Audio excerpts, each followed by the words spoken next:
Today I want to talk to you about the improvement we have made to the 711S single zone expander. Previously with the 711S, you had rotary dials that you and your teams had to use to address that device. With this new change, we have now removed those dials and added a 10-digit serial number. This will allow you to quickly program that serial number from dealer admin, from tech app. You can even use the tech app to scan the barcode to enter that serial number in for you so you don't have to type it in, or you can even program it locally from the keypad as well. But you and your teams no longer have to worry about going to each individual one and setting those dials to address those. This change does not affect the operation of the 711 single zone expander.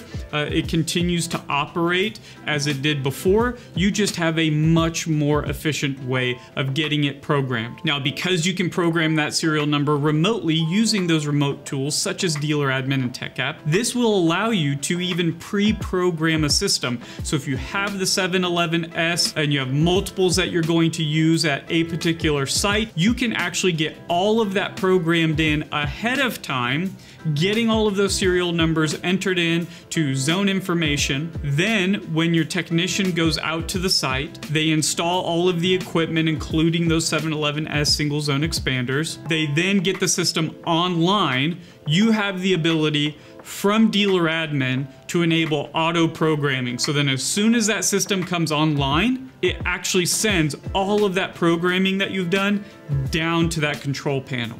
Now your technician never had to waste any time going into programming and doing all of this manually. You and your programming teams were able to take care of that for them, get that sent down to the panel without really any interaction from them at all.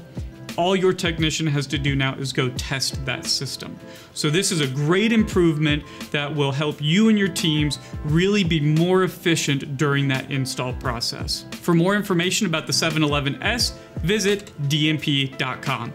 Thanks for your time and thanks for your business.